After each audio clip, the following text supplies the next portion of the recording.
Let's get joined up. This week's show is sponsored by Bandcamp.com, an online record store and music community where passionate fans discover, connect with, and directly support the artists they love. There's thousands of bands and artists on there, including my band, the Rye Dogs, whose second album, Pigs Might Fly, is out right now. Here's a quick snippet of the title track, which is also available on Spotify, Amazon, and Apple Music. Because your eyes may be weeping, but your conscience is sleeping. So baby, don't you cry. Your faces are drying and you say... It's totally free to join Bandcamp, and as the Rye Dogs are brand new members, we're now looking to grow our fan base, so your support would be greatly appreciated. Just search the Rye Dogs, that's W-R-Y Dogs, and hit the follow button. Right, now we can cue the theme tune.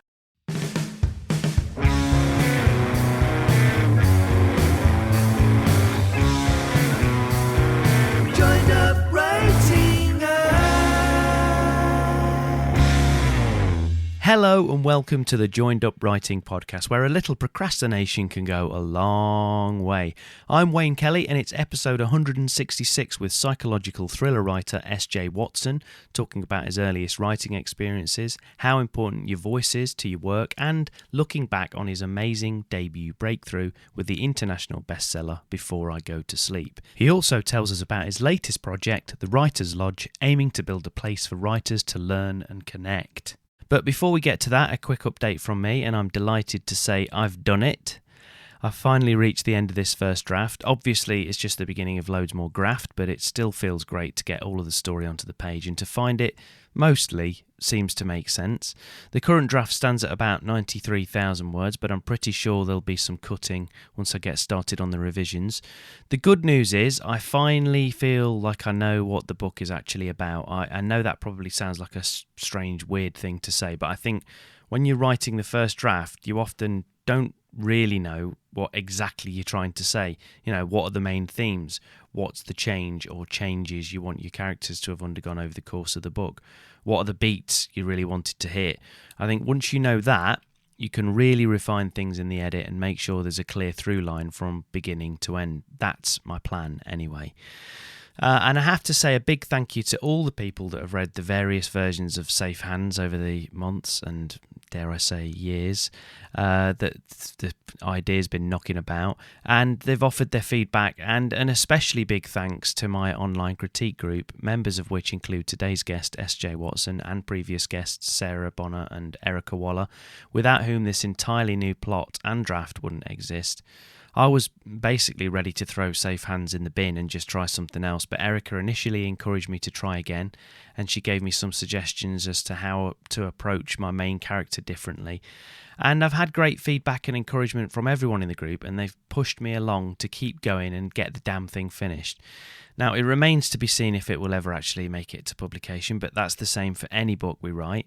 I still feel better about this version of the book, and I'm glad that I've written it. So I think we all need help and support, and I'd love to hear what you've got in place that gives you a boost and gets you through the many challenges we face as lone creatives. And you know I love to hear from you all, so do drop me a line. The best way to get in touch is via email, wayne@waynekellywrites.com, but you can also tweet me at JU166 or drop me a line on the FB page. Also, don't forget to join the email mailing list at joinedupwriting.co.uk. It's totally free and you get a couple of downloadable goodies when you sign up, and you'll be the first to find out about upcoming shows and events. Right, let's get to today's interview with S.J. Watson. So S.J. Watson's first novel, Before I Go to Sleep, became a phenomenal international success and has now sold over 6 million copies worldwide. It won the Crime Writers Association Award for Best Debut Novel and the Galaxy National Book Award for Crime Thriller of the Year, and it's been translated into more than 40 languages. And as if that wasn't enough, it was also adapted into a successful film starring Nicole Kidman. Since then, he's written 2 other hugely successful books, Second Life and his most recent book, Final Cut, which is now out in paperback. So enjoy the chat, and I'll pop back at the end for a sign-off.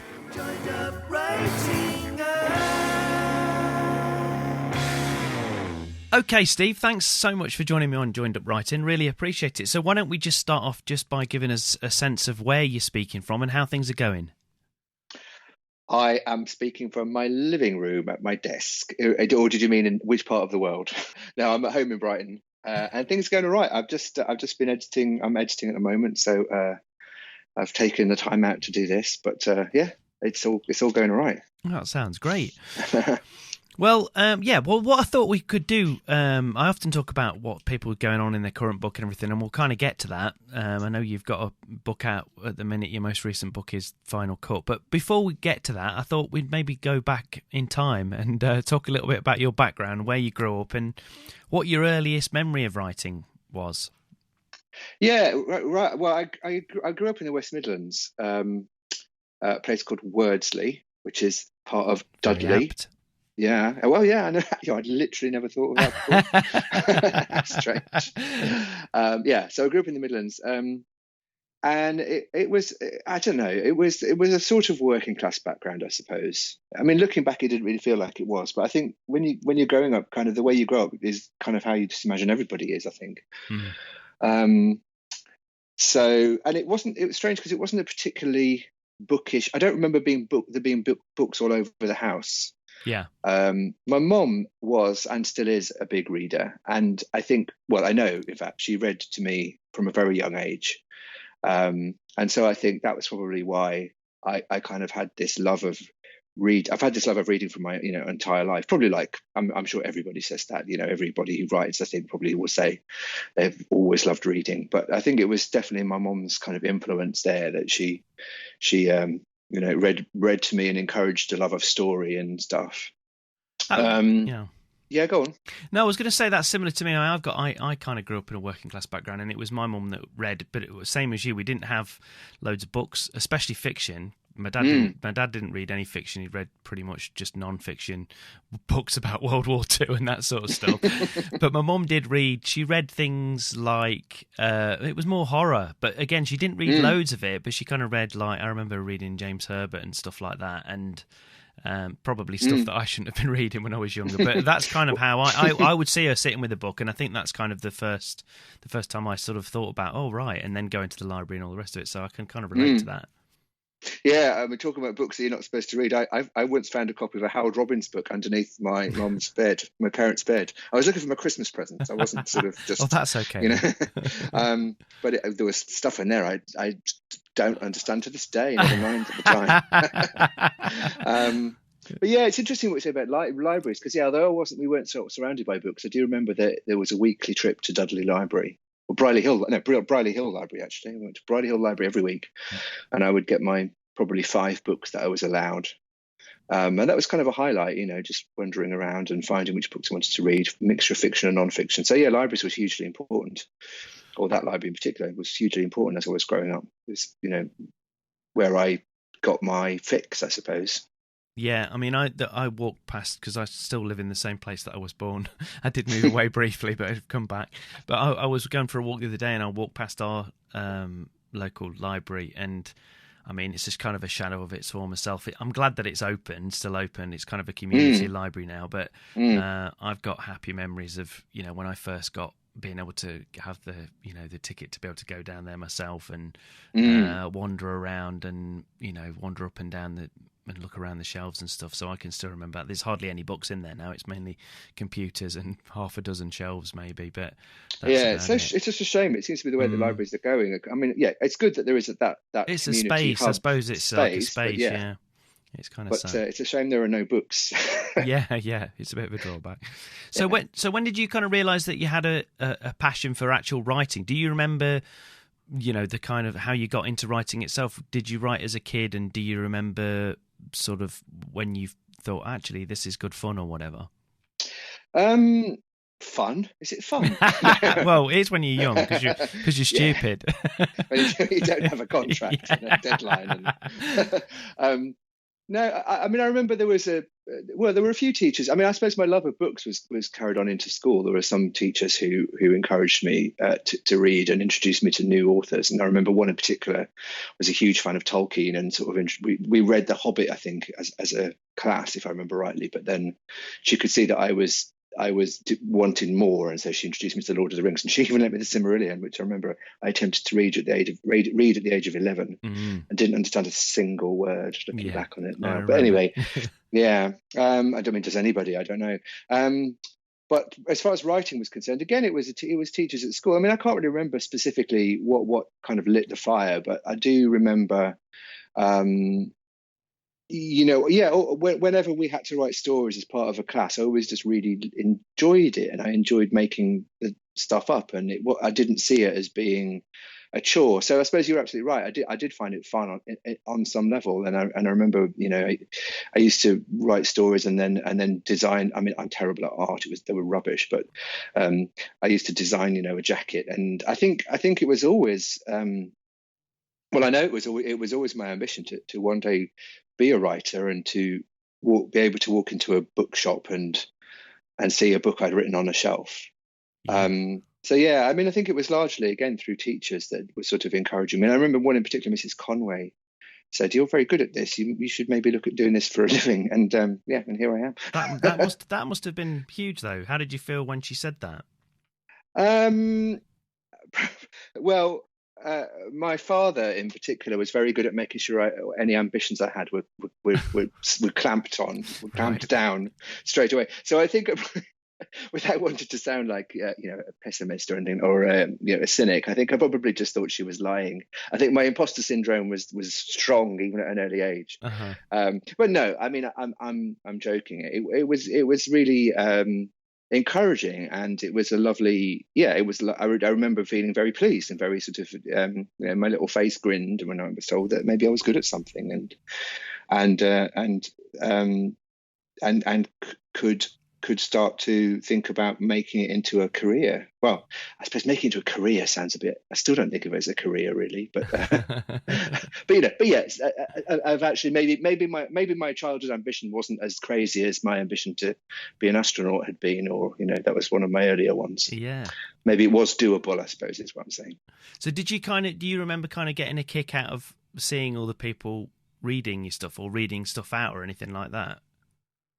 I don't really remember other people reading. I mean, I was the SWAT at school. I was the person who couldn't wait to get the feedback on the essay they'd written, or the exam, or not the exams, but on the test they'd done. Because I was, I wanted to impress the teachers, and sometimes was able to. So yeah, I remember that. I mean, I do remember. I can't remember how this happened because it seems really strange now looking back on it. But I do remember one time there was one class when I think a supply teacher didn't turn up or something. Right. And so the whole class was there kind of with no supervisor. Sounds about right. And but I do remember that everybody asked me. They were like, well, just to stand up. I think we were reading a book. I mean, I don't know what book it was, but as a class we were reading a book, and the teacher would read a chapter out to us or whatever, and then the class asked me to do it instead. That must have felt great. It did. Yeah, it was. I mean, I know that's not reading my own work; it's reading somebody else's. But I think it was that sort of. They recognised that you'd probably be good at it. Yeah, I suppose so. And that was. It was. I do. Yeah, it felt like it was something I could do. Writing stories, reading stories. And so so you kind of took that and you thought, I know, I'll study physics. Yeah, because that's the logical person I am. Well, again, I remember, I do remember sort of seeing careers, or talking about what career I wanted. I mean, my very earliest career ambition was to be a dustbin collector. Right. Refuse collector, I suppose they'd be called now. They were dustbin men in my day, but they'd be called refuse collector now. Yeah, because that seemed impossibly glamorous, and I don't know why. I don't know. I mean, it's genuine. I don't know when I was very young, but yeah. After that ambition died. It was always to write books, but then I would speak to people about my potential career. As I got a bit older, I suppose, and people would say, well, it's not a particularly stable career, and there's not a lot of money in it, and so maybe you should keep that as a kind of hobby or a what's the phrase the kids use now, the side hustle. A side hustle. Yeah, that would be the modern day equivalent would be keep it as your side hustle. And so I took that to heart, I suppose. And So I mean, sometimes I look back and think maybe I wish I hadn't. I wish I'd studied literature at university, or just ploughed on with my ambitions to write novels. But I, I am where I am now, and it's well, got it's a kind good of place. So it's worked out okay, Steve. It's worked out eventually, yeah, exactly. Yeah, yeah, but so you you weren't tempted to do an English degree or anything like that.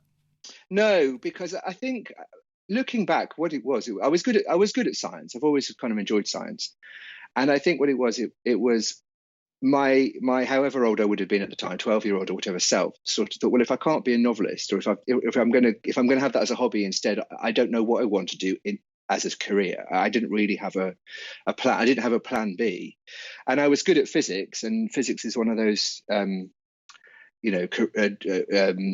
degrees, one of those paths that if you follow it, a lot of doors remain open to you as a physicist. If you do a physics degree, you can obviously go on to be a theoretical physicist, but most people don't. They go on to be, I don't know, accountants or work in the health service, or it's generally seen as it doesn't sort of limit you too much. So, and I was good at physics, I enjoyed it, so I just did physics, and then discovered actually at degree level I wasn't particularly good at it, and I didn't particularly enjoy it. But do you think that was more to do with, obviously the benefit of hindsight and all the rest of it, is that maybe you weren't as passionate as you probably needed to be, or should have been? Absolutely, yeah. I mean, I had zero. I mean, looking back, I think I probably a wiser me. The advice I would give myself, my 19-year-old self, would be give up physics and do something else that you want to do.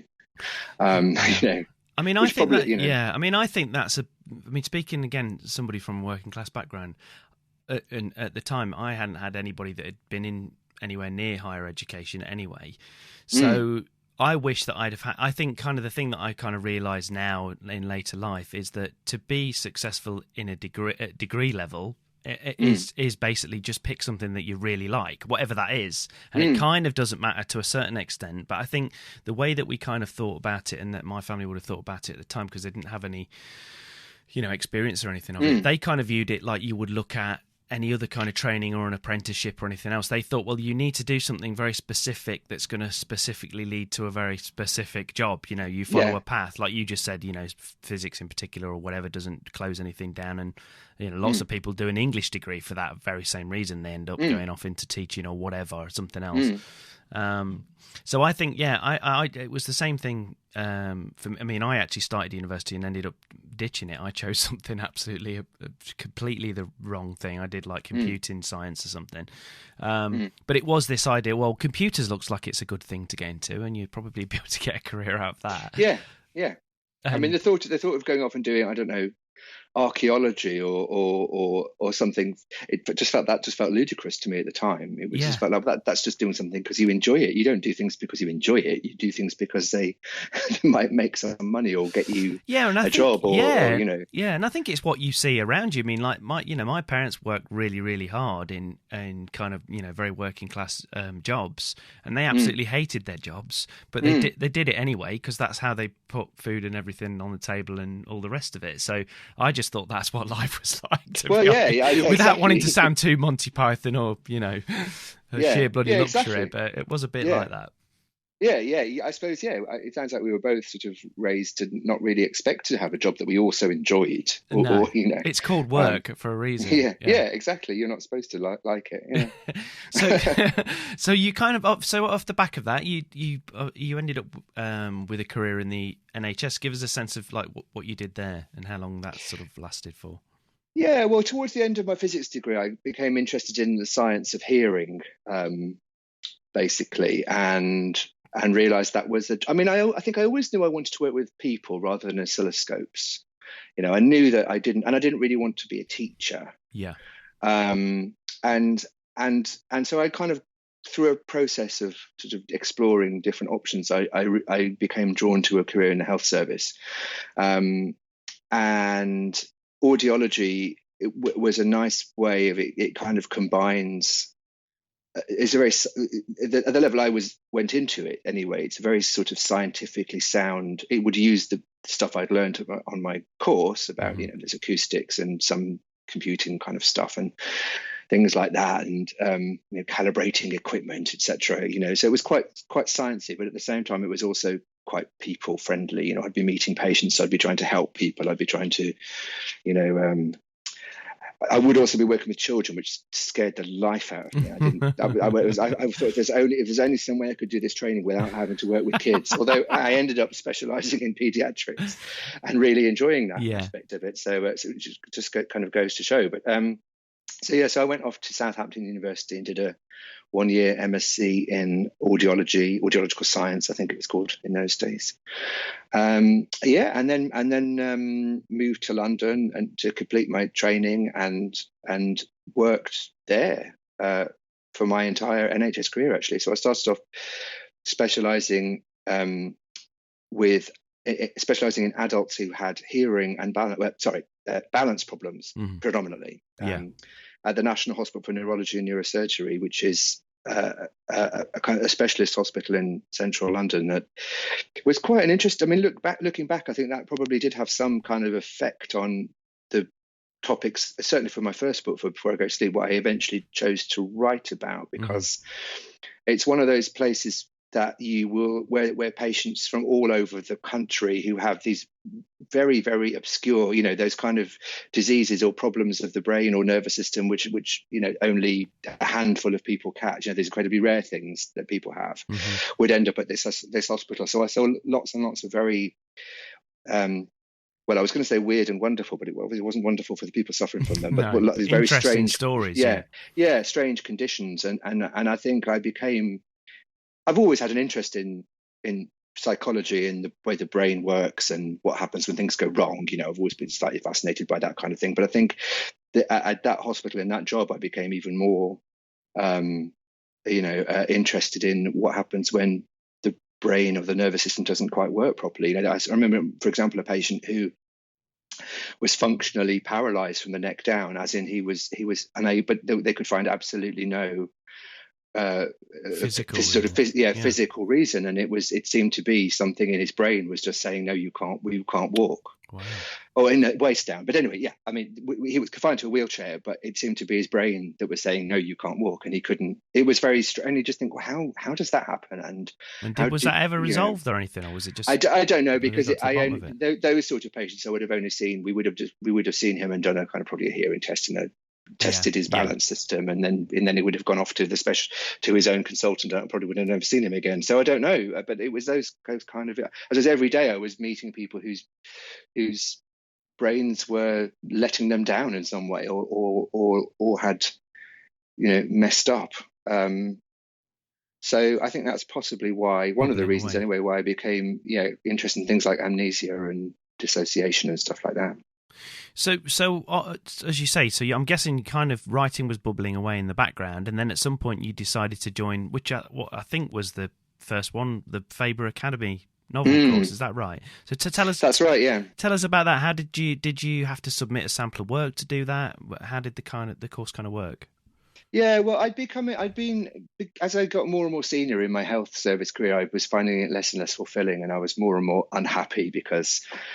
Generally, I was more unhappy, but also I was finding less time to do writing, and it was becoming more and more of a hobby that I wasn't actually even doing anymore. Yeah. So I decided I need to make some changes, and it was that kind of, I was approaching my 40th birthday, and I just thought, I don't want to be, without being morbid, I don't want to be on my deathbed and think I never really tried to write a novel, did I? Yeah. I talked about it my entire life, but never actually tried. So I thought I've got to actually try, because I'd rather be at the end of my life and going, well, I had a go, failed, but had a go, then didn't even properly try. So, so I went part-time. I got a new job, which was much more junior, and went part-time. So my kind of take-home pay basically halved, much to everyone's horror when I told them, what on earth are you doing? That just kind of just shows you the commitment that you had at the time. And I mean, and I don't want to over exaggerate things. I wasn't starving. I wasn't eating cold baked beans out of a tin. I had a very supportive partner who we were looking at maybe not being able to go on quite so many nice holidays, maybe having to camp in Bognor or whatever, rather than, it wasn't starving hardship. in Paris. Yeah, exactly. Yeah. but it felt like It's still, I still think it's something like that is a big commitment. It's one of those things. It's easy to kind of play it down, but I know it's not. You get accustomed to a certain style of life and all the rest of it. Yeah. And it's a sacrifice, which I think meant that because I was sacrificing that in order to write, it meant, I remember on my first day, my first kind of part when I'd gone part time, my first non-working day, as in my first day that was supposed to be working on the great novel I was going to write. I remember I'm not going to come downstairs and have my breakfast and then sit and watch breakfast TV in my pajamas, because that's not why I've done this. I haven't given up what I've given up in order to watch Philip and whoever it is who's on with Philip, So I worked, I worked hard on my book, and people, my friends used to joke and say, they used to say, you're a part timer now, and I would say, no, well, actually, I've got two jobs now. It's just that one doesn't pay. I mean, as it turned out, it did, but only down the line. So when I to answer your question, so when I went part time, completely coincidentally, I also saw an advert for the Faber Academy course, and as you said, it was the first. They'd done a few weekend courses, but it was the first 6 months course, novel writing course, and so I applied, and I had to submit 1,000 words. And I think kind of covering letter saying, why did I want to do the course? So luckily I had a short story I'd written, which was, 1,200 words long or something. So I edited that down, submitted that, and then was accepted onto the course. And I was very lucky, actually, because they had intended originally to only run one course with, I think, 16 students, but they'd been oversubscribed, and they'd said there were sort of 24 of us, or however many, that they couldn't really choose between. And so I ended up in a kind of breakaway group, but I ended up in the B group, as we became known. So there were only 6. I think there was me and 5 other people. So it was a very it was a much more helpful environment, because I wasn't drowning in with 15 other writers, if that makes sense. And we became very, very close. The 6 of us became very, very close, which was meant it was a very supportive, kind of nurturing way of working on that book. Which is obviously, I think that's something that often gets overlooked with writing, that how important that side of it is. That support. Absolutely, yeah. So then we kind of get to the huge, incredibly successful elephant in the room before I go to sleep, which many people would, say almost invented, or at least kind of reinvented, the domestic psychological thriller genre. So did you already have the idea before you joined the academy, or did you kind of develop it during the course, would you say?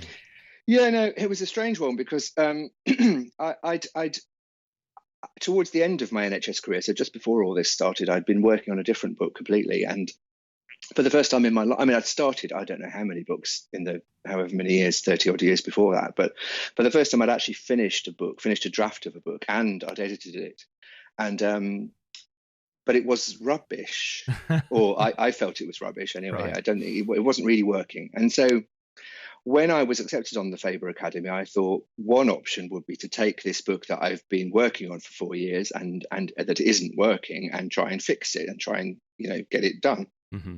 But then when they sent through the syllabus, it kind of the first week was ideas, the second week was creating characters, the third week was plotting a book or whatever. It just seemed to very no surprise, the course was called Writing a Novel from Start to Finish. So it's no surprise that it followed, in a logical way, how you would go about writing a novel. So I just thought I would probably learn a lot more if I arrive on day one with a brand new project that I have no preconceived ideas about. There is no draft in existence that I'm going to plan to edit. It's a completely new thing. So I started looking for what kind of thing I wanted to work on in the 3 weeks or so before the course started. And I went through my notebooks and had a look at what I'd got, but nothing really leapt out at me as something which I wanted to take to the course. And so I was looking at new ideas, and one of the ideas I had was the book that became Before I Go to Sleep. So it was inspired by an obituary that I'd read, and I think this guy, Henry Molaison, who'd had this very severe amnesia, he died in, I think, the December of 2000 8, I think we'd be up to now. Yeah, and the course started in February 2009, and I probably read his obituary in the December or January. So no, it was a brand new idea. It hadn't been sort of something that had been floating around in my head for years. Well, that's good. So it was kind of still fresh. And do you remember any of the advice and the help that you got during the early stages of that development? What were the kind of main things you learned across the course, would you say? Oh God! Well, I mean, we could talk for hours about this, but I mean, it was there were things that were very specific. I mean, the whole course was very there were so many things that helped, and just how you create characters and so on and so forth.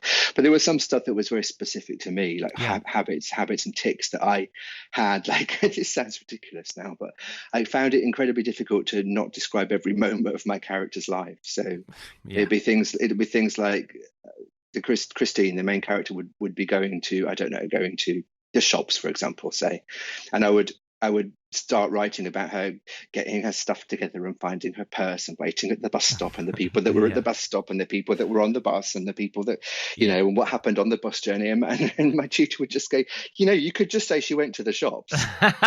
Yeah. I was like, can you just do that? So there were stupid, slightly ridiculous things like that. But it for me, it was more about, it was the first time I'd found myself, because I'd done sort of short 6-week, 1 hour a week courses at Birkbeck, sort of evening class, I suppose you could call it. But the people, no disrespect to them, but most people doing those courses, in my experience, they were there because they just moved to London. Writing wasn't, it was obviously something they were interested in, but it wasn't a passion. It wasn't something they wanted to really take seriously. And so they were there to meet people and, to spend a Wednesday, to kill a Wednesday evening, but on the Faber Academy course, I was surrounded, because I think partly because it did cost, a fair bit of money to do. And so I was surrounded by, for the first time, people who felt as passionately as I did about books and about writing and about stories. And, in a way, I kind of gained as much from the visits to the pub after the course, and just chatting to people and talking about our fears and our hopes and our dreams, and talking about our work in progress, and building up those kind of relationships. And also, it was because we shared quite big chunks of work. I mean, I think we each shared 4 chunks of work through the course of the 6 months. And so it was incredibly helpful and encouraging to have my colleagues read the stuff I was writing and find something in it. I mean, people to be like, you have to, you're waffling on a bit about laundry. We don't need quite as many, this character doing quite as many loads of laundry or peeling, but we don't need to see her peeling the banana. But but actually there is a really interesting premise you've got going here, and I remember towards the end of the course, my tutor Richard Skinner saying, so I just submitted a chunk of work, and he'd read it obviously, and him saying, I'll be honest, I wasn't sure that you could pull this off, but now I've read this week's work or this month's work. I think you can, and if you can, it could be spectacular. And that was a real kind of kick up the bum, or a real sort of, it really did spur me on. Think I'm gonna do that. I can do this. It's because in many ways I look back sometimes and think, deciding to write a book about a person who has no memory, essentially, in the first person, is kind of a ridiculous thing to do. It must have been incredibly difficult. Talk about set. It's almost like one of those insane writing challenges someone would set or something. Yeah, exactly. Except rather than being sort of 500 words from the point of view of a cigarette or whatever, I decided I would do an entire novel from the point of view of someone who didn't know anything. When eventually Claire, my agent, when she saw it, she described the book as like an incredibly complex kind of Chinese puzzle. Almost like I remember when she said that, I kind of pictured it as the kind of the puzzle in Hellraiser. Yeah. You fix it and then the demons come. And you mentioned Claire there because you kind of met her. My understanding is you kind of met her sort of through the course, or at least towards the end of the course. And Yeah. Claire's still your agent today, isn't she? So tell us a little bit about that. What do you remember about meeting Claire, or how did you kind of hook up with Claire in that way? Well, yeah, she came to the very I think it was the final night of the course. Because the course wasn't just about the practicalities of writing and how to structure it, how to do dialogue, whatever. It was as the course went on, it became a little bit more also about here's how publishing works, here's what an editor will do, here's what a copy editor will do, and so it was a bit more sort of practical. Had those kind of elements. But on the final night of the course, they invited Claire, another agent, and Lee Braxton, who at the time was an editor at Faber, who'd and basically they invited them to come and talk to us about what our next steps should be, what they're looking for, what an editor looks for, what an agent looks for, how to approach an agent, etc., etc., etc. And there was a lot. Claire agented DVC Pierre's book, Vernon God Little, which she sold to Lee Braxton, who was also there, and so there was a lot of talk about how, which then went on to be a Booker Prize winner. So there was a lot of talk about how Claire discovered Pierre and how this book was, on the they don't call it the slush pile at Claire's agency, they call it the talent pool. I think it's much nicer, but essentially, it's that kind of unsolicited manuscript that the reader read and went to Claire, you've got to read this, it's brilliant, it's amazing, and she read it. And anyway, so a lot of it was about how that happened. And I just remember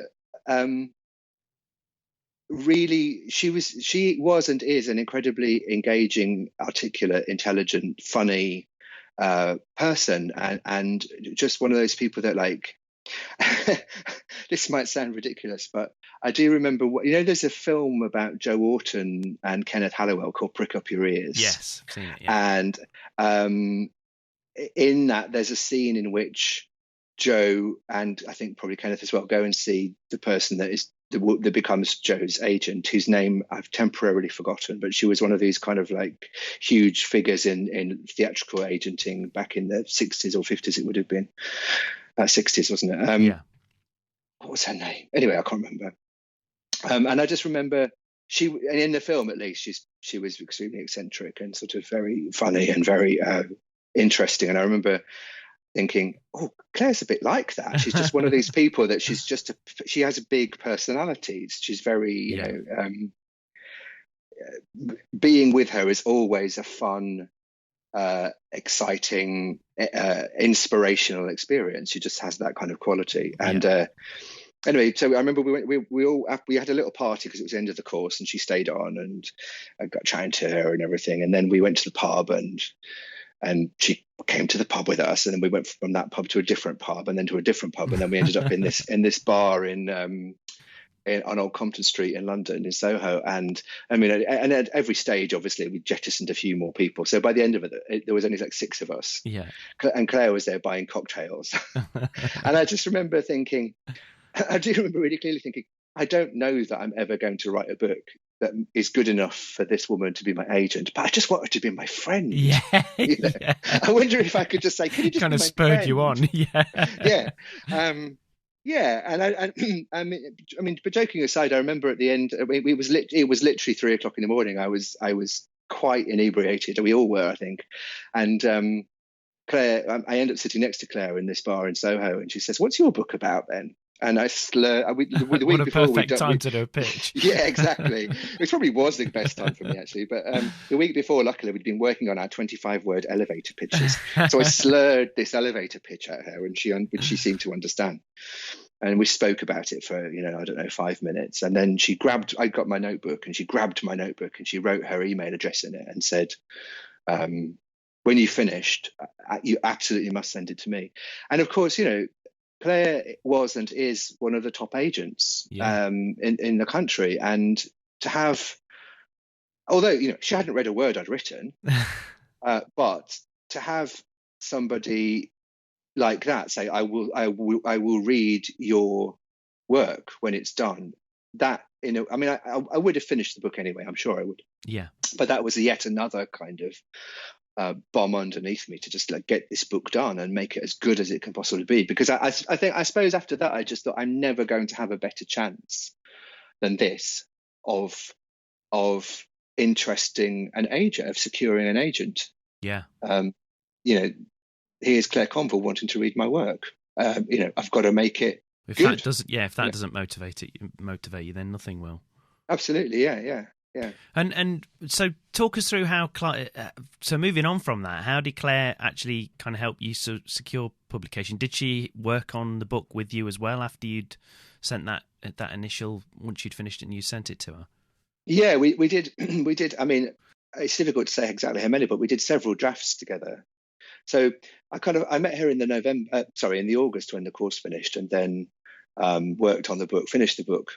No, I met her in the July. Anyway, it doesn't really matter. I met her, and then several months later, I finished the book and I gave the draft to her, and she called me to her office to have a meeting, which in retrospect I should have realised was a very good sign, because if she hadn't liked it, I'm sure she would have just emailed me or phoned me and said, thank you for submitting, thank you for sending it along, but it's not really for me. Good luck. But I was invited to her office, and I think a naive part of me thought perhaps that I was going to sit there and she's going to say, oh my goodness, this is brilliant and blah, blah, blah, and thank you so much, and please let me represent you, and et cetera, et cetera, et cetera. But she sat me down and she spent an hour basically listing everything that was wrong with the book. And it felt like being hit over the head repeatedly, or being run over by a juggernaut or something. To the point that I think as I left her office, it was all very friendly and lovely, Sure. As I left her office, I think I said, "Did you like anything about it?" She's like, "Yes, of course, darling. It was great. It's great." And she just said, "It's just that, She said, I think if I'd have submitted this 10 years ago or even 5 years ago, we might have found a publisher. But it's getting more and more difficult now. Things need to be better. Things need to be spectacularly good to even stand a chance." So she was basically saying, put these things right that I've just spent an hour explaining to you, and then we'll talk. And so I spent 4 more months. I probably spent a month crying, and then I spent another few months working on it, and all of her suggestions were absolutely. I mean, she was absolutely right. I mean, do you remember the types of things? Obviously, without being dead specific, but do you remember the types of issues that she kind of talked about? Yeah, I mean, what it basically boiled down to really was that I had written a psychological thriller without knowing that I'd written a psychological thriller. Yeah. So I've always said, and it's true, I didn't sit down to write a psychological thriller, which I think is probably why it sort of, that book kind of occupies a slightly different space to most, because I didn't. There's no body on page one, there's no, or a disappear and a child has disappeared or something. There's no, the mystery is much more sort of intangible, if you like, because I didn't say, here's how you write a psychological thriller and I'm going to write one. I didn't know that's what I was doing. I thought I was just writing a story, because I wasn't thinking in terms of genre. So one of the first things Claire said to me was, you do know this is a psychological thriller, don't you? And I was like, no, is it? and I think at that point she probably thought to herself, oh good God, here we go. But so basically what she was really saying, I suppose in many ways, is you've written a psychological thriller, but you haven't written a very good one, because you need to ramp up all those little ingredients. Yeah, exactly. If you want to make it into a good psychological thriller, then exactly, amplify these things, get rid of those things. Like I remember there was one, I don't know, in my head it was 30 pages. I'm sure it wasn't 30 pages. Maybe it was 10 pages. But there was a long sequence, a long scene in which Christine goes to revisit the care home that she lived in for a while and meets some of the staff and probably peels a banana and does some laundry. I can't quite remember. But, and Claire said, this is all really lovely and it's really atmospheric and it's beautifully written and there's some great moments in it, blah, blah, blah. But it's however many, it wasn't 30, but it's however many pages and it's too long for a psychological thriller. It slows the story down. It takes us out of the narrative and could you achieve it in a different way? And it ends up being a phone call, like half a paragraph or something. Yeah. Because it just moves the plot, moved the plot on in the way I needed it to, but it wasn't, a 10-page scene of nonsense. So it's things like that. If you want to write a good psychological thriller, then you need to get rid of all these elements that don't quite work and that slow the story and blah blah blah, and you need to amplify these ones. And she was very sort of blunt with me. She said, "Or not, you don't have to do any of this." She said, "But I won't be able to sell this book as it is at the moment." Right. So yes, it was about streamlining it, making the plot clearer, making the mystery more enticing and exciting, and just kind of, I suppose, putting the book into a sharper focus. So yeah, and then I sent it to her again in, I think, April-ish. So a few months, just spent a few months on it, sent her another draft. And she sent me this email saying, because she has a very understated kind of, sometimes very understated way of putting things. So she said, "Yes, you've done a very good job."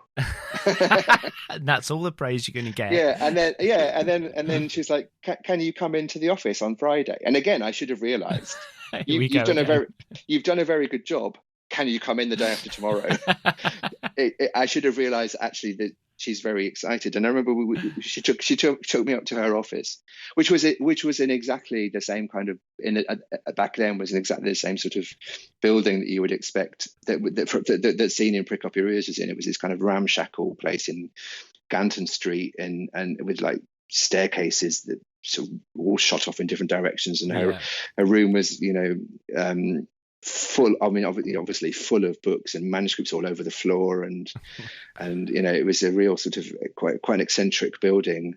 But anyway, she took me to her office, and then she introduced me to Jake, and she said, "This is Jake, who's our foreign rights manager." And I just I just thought he was in the room because he shared an office with her, and that we were going to be disturbing him. And so I said hello, and then turned away. And then Claire was like, "Jake, would you like to start?" And I was like, "Oh gosh, no." So he's part of the meeting. All right, okay. And then he started to outline his plan for, we'll go to France and Germany and Italy first, and then Wow. And I was like, what? What? And then I remember I left. I was slightly shell shocked and left the meeting and phoned my then partner and said, I think they can sell it in more than one language. Which, as it turned out, was the case. So it was a very surreal, strange experience. But very wonderful, it was. So, and after that, there were more. Claire and I did more edits, but they were becoming, obviously, fairly obviously, with each subsequent edit, it becomes less and less about big structural things and more about, I think that you could make this a bit tighter, or you could change this. I remember there was so we were about to send it out on the Wednesday. A few weeks later, she was going to send it to everybody to see if he could find a publisher, and she called me on the Tuesday night at sort of 11 o'clock at night. I think, I don't know if it's that late, anyway, late. And she went, "I've just been thinking, there's this scene on page 42, and I don't know if this quite works with I can't remember what it was, I can't remember what it was." Yeah. And I'd been working so hard on the book. I mean, at that time, I also had my day job as well, my NHS job. So I was just exhausted, and I was just like, oh. And I said, I don't know if I can do any more. She was like, okay, it's fine, just leave it. And then I thought, no, I've got to, because if I now don't find a publisher because of this one thing, so yeah. And then she sent it off, and I remember being so relieved, because for the first time in literally months, I didn't have to think about this book, because she'd said it's going to be a week to 10 days before anybody reads it and gets back to me. So I thought, I can sleep and relax and concentrate on my day job and do all those things. And then she sent it off on the Wednesday, and then I think this was the Thursday morning, she gives me a phone call saying, "Good news, the Germans are going to make an offer, but I want to sell a 2-book deal. So what's your second book about?" And I'm like, "I don't know." Well, I was going to ask you about that. Yeah, because obviously it goes on. Obviously, we don't probably need to say, but maybe there's some people that are listening that don't know. But obviously, the book was picked up and obviously went on to be a massive bestseller. And then it was optioned for a film, which subsequently came out a couple of years later with a star cast and all the rest of it. So, first of all, do you remember? Do you think there was, or do you remember like a specific moment, or did it just kind of all build up? Do you remember a moment when you realised that your life probably would change radically, and that you were no longer an audiologist or whatever, but you're potentially a full-time writer? I don't know that I remember a specific moment because it was a kind of gradual build up, Yeah. but there was, I do remember, I mean, you know, I don't want to kind of be vulgar and talk about money, but I do remember, I mean, that is basically what we're talking about though, isn't it? Well, But- yeah, partly. yeah. I do, I mean, first of all, when I had that phone call from Claire saying the Germans, a particular Sounds like- German yeah. publishing house were Yeah. going to make an offer. I just, that was just such an exciting moment because, you know, I was thinking at least my book. I'm gonna have written a published book. My book is going to be published. Yeah. I mean, it might be Germany. I mean, you know, but I was thinking probably means it's going to be published in English as well. I would think, which is obviously what I really wanted. Of course. Yeah. So that was the moment of just over almost Because you've almost, actually yeah, you've the sold one it for the first time. It's Yeah. like someone's bought So it. that was a hugely exciting moment because, you know, Claire had liked it, Jake had liked it, but there was still a possibility that none of the publishers would have liked it or they would have all turned it down. So that was a moment in which I thought I'm going to be a published author, which was my childhood dream, you know. It Yeah. was, and that was kind of enough in a way, you know. But then it just got bigger and bigger and more deals started happening and the kind of amounts that people were paying started to go up. And there was a point I just thought, oh, this is actually the equivalent of 2 years worth of my wage in the Yeah, yeah. NHS. And I've also got another book to write now, and which I was going to do anyway. I mean, Yeah. I was never not going to write another book, but I now have to because I'm about to sign contracts telling them I'm going to, you know. Yeah. And so I because I'm, you know, still incredibly cautious about everything. So I took a 2-year career break because I thought, you know, I've now made enough money that I've made that money up front essentially Yeah. for the 2 years, so I can take 2 years off. And I know the thing about the health service is you can do that.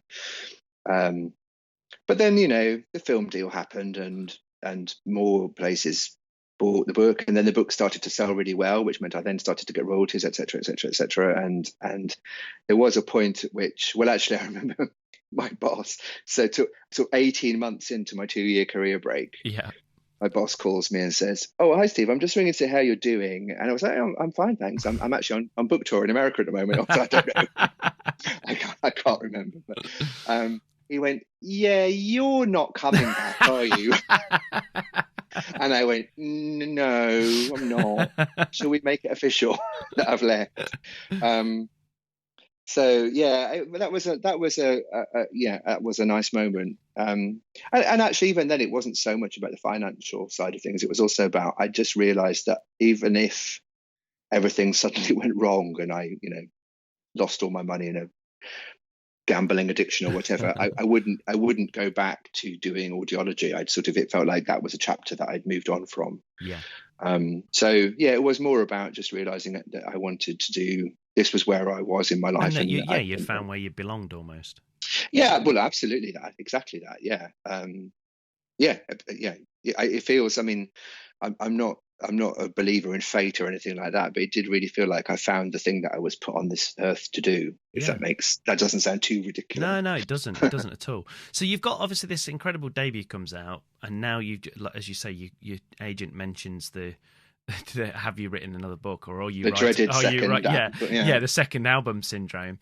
So had you already started Second Life before the first book was released to such acclaim, or what? So how did that kind of pan out? And did it was it on your mind when you were writing that second book? Yeah, I mean, it was very much. I mean, I had started it, although in retrospect, I'd written not one single word that ended up in the final book. I mean, I finding your way into it. Yeah, finding my way into it. And it was difficult. I mean, I'm very cautious when I talk about this because it's very much a luxury problem to have, you know. Sure, yeah. I often joke there's a reason that the Faber Academy don't run a course how to follow up a hugely successful debut novel. You know, it's you know. But to a certain extent, I think even authors that don't have the same level of success that you had with your debut, there are still people that come out and the book does okay, you know, and it finds an audience, and they get it's well received, and they get start to build a bit of a fan base or whatever.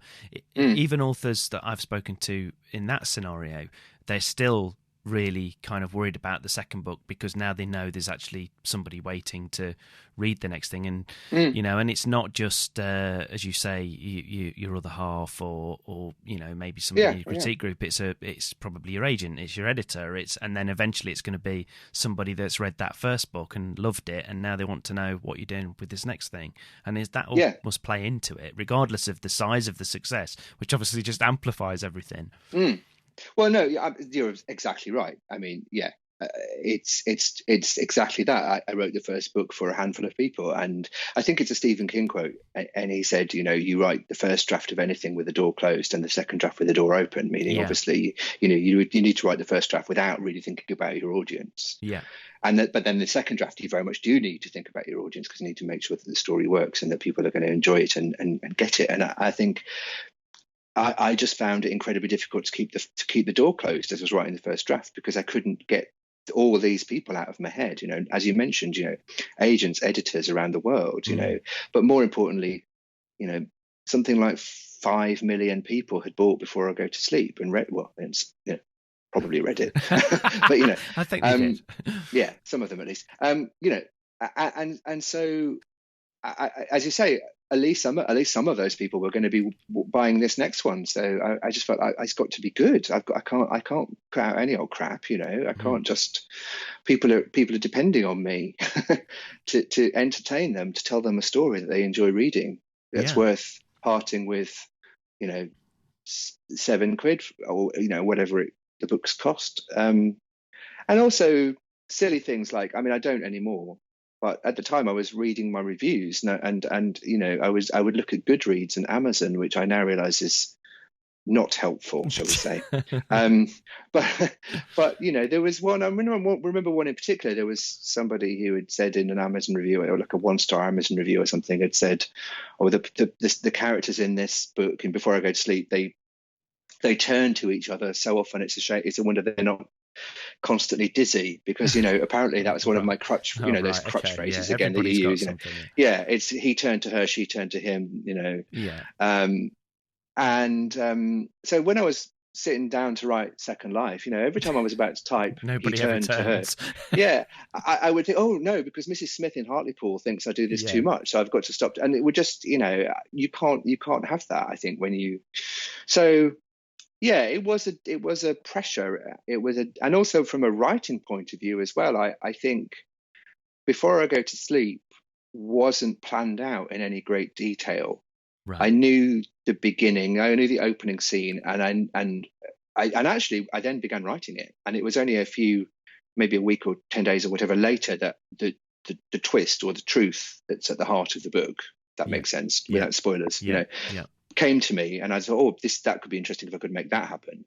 So, and then I just kind of felt my way into it and wrote it. You know, I pantsed it, to use the Potter versus Pantser thing. You know, so I thought this is obviously how I write books. So I tried to pants the second book as well, and just like went in there with a vague idea of what my character was doing and what the ending was going to be, and then it completely didn't work. You know, and I wrote thousands and thousands and thousands of words that just. It took me down blind alleys and up cul-de-sacs and didn't work. And so it was a process. I now realize that I think you don't learn to write books. You learn to write the book that you're working on. I think every book. I mean, obviously some things, you know, you take from one to the next and everything. But I now realize that I think every book is slightly different and demands something different of your technique and of your way of approaching it. So now I have a much more open mind about how am I going to make this book work? You sort of just adapt to the challenge that's in front of you at the time. I think you have to, and I think, you know, exactly that. And so the actual process of writing it was also fraught with difficulty, because not only were all these other pressures, but they were almost paralyzing me, I think, for a long time. And it's interesting as well, because I wrote an entire draft of a book called 9 Lives, which I then trashed essentially, and it became the book that became Second Life. I mean, there were some things in common. You could probably tell from the titles they weren't completely dissimilar, but it was a different book. Yeah. And it's interesting because I look back now and it was only once the film Before I Go to Sleep was kind of ready to go that I actually, even though I wasn't really involved in the film, I went to visit the set a few times and I really enjoyed that and so on, and I was involved in that kind of way. But I didn't write the screenplay, I didn't direct the damn thing, I wasn't actually working on it. Yeah. But looking back, it wasn't until the film was kind of done that I could really sit and focus on writing another book. I think it was just a sort of a distraction. It was a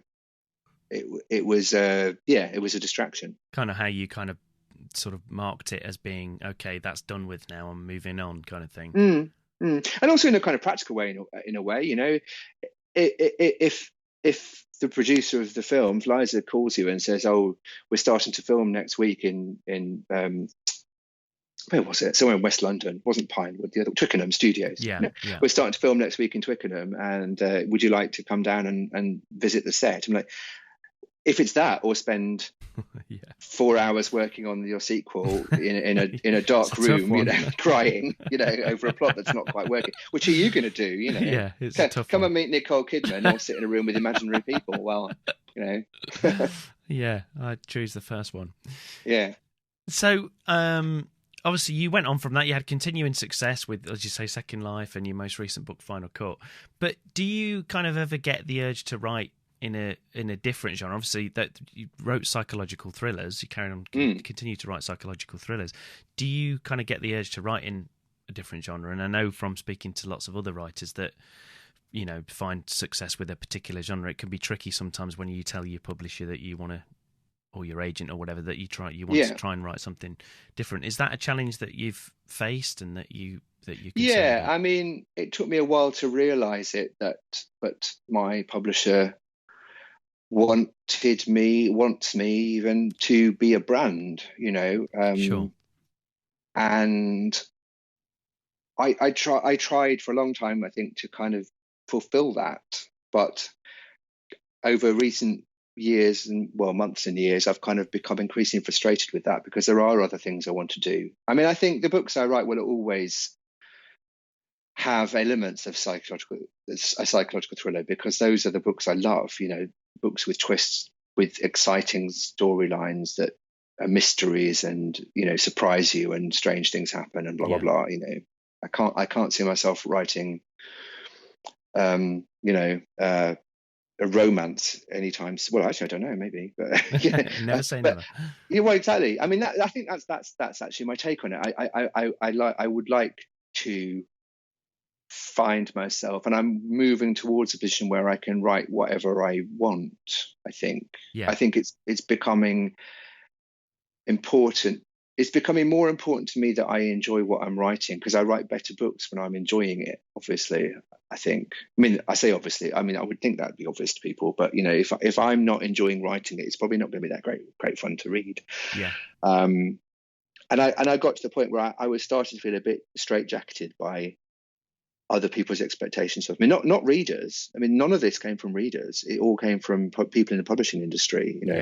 My agent Claire is very supportive of whatever I want to do. Because again, I think she also realizes that it's only when you're enjoying the writing, when you're writing a book you want to work on, that it's going to be any That's good. where the best stuff comes from. Yeah. Yeah, absolutely. So, I mean, the book I'm working at the moment, I'm not sure where it's going to end up in terms of the bookshelf in Waterstones or whatever, assuming it gets into Waterstones. But I don't think it's going to be in the psychological thriller section. That's good. But having said that, I think I'm very aware that I think people who've enjoyed my other books will enjoy it, because I don't think people are as fixated on a specific thing as perhaps the publishing industry thinks they are.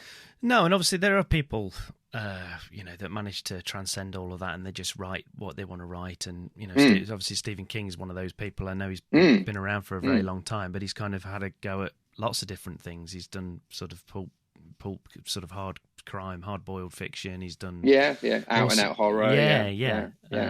All sorts of different kinds of I things. mean, but at the end of the day, I think the reason that people go back is for whatever it is, there's something about his voice and the way that he writes that they connect with, regardless Yeah. of the genre. Yeah, and I think Claire has a really lovely way of putting it. She says, but the books need to have my DNA in them. Yeah. And it's true with Stephen King. Although, as he said, all these different genres he's written in, all these different things he's done, but they all have that Stephen King DNA. And I think as long as you can put your own stamp on the work, people will connect to it, and so that's what I'm looking forward to doing, is actually trying different things.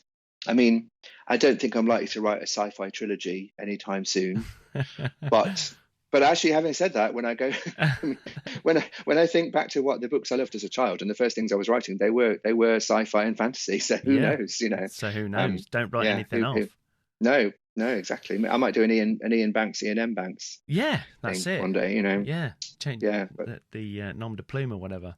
So I'm aware I've taken up quite a lot of your time already. So as we kind of wrap things up, so as I mentioned at the top, Final Cut is out now in paperback, so people can grab that wherever they want to. But I know it's probably too early to give us a hint as to what you might be up to next in terms of writing. You might not want to say that. But what about, tell people where they can find you online? And also, just before I dropped onto this podcast chat today, I noticed you've got a new little project in the works, the Writers Lodge, I saw that popped up on Twitter. Why don't you tell us about that? Yeah, well, I'm just really aware that writing, especially when you're writing your first book, when you're a debut novelist, it can be a very lone, or an aspiring debut novelist, I suppose. It can be a really lonely business. And I remember as I was working on certainly the book before I go to sleep, but even as I was working on Before I Go to Sleep, there was a big part of me going, well, is this any good? Am I barking up the wrong tree? And where do I get some support? And so I just thought, with the Writers Lodge, so it's a newsletter I'm going to be putting out, and the idea is that you subscribe to it, and each month we'll cover a different sort of topic and talk about things. But I wanted to my idea, and the ideal for it would be if it was to grow into a kind of community where people share their fears and share their work if they would like to, and get feedback from and support from myself and from other people in the group, in the community. So that's what the Writers Lodge is. And if anyone's interested, the URL, what is the? If you just search S.J. Watson and Substack, they'll find it. You'll find it. Yeah, and the Writers Lodge. I'll put a link in the show notes anyway. Yeah, that would be great. And then otherwise, I'm in all the usual places. I'm in Twitter and Instagram.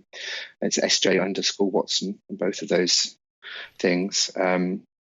But that's kind of side of stuff I actually really enjoy. I think that's the equivalent. I mean, people sometimes ask me if I miss anything about the health service, and I miss the kind of day-to-day having colleagues that you chat to over the water cooler. Yeah. So Twitter and Instagram and social media generally, but those two in particular, they're my equivalent of water cooler things, where I just chat about nonsense, basically. So people should definitely reach out and have a chat. Yeah, that would be great. Yeah, I always try and engage. Yeah. As long as people are respectful and polite, which generally they are. So absolutely. And if they're not, exactly. You block them and bin them off. Yeah. Actually, I don't block people, I just ignore them. Yeah, that's the best way. Take the high road. Yeah. Yes, exactly.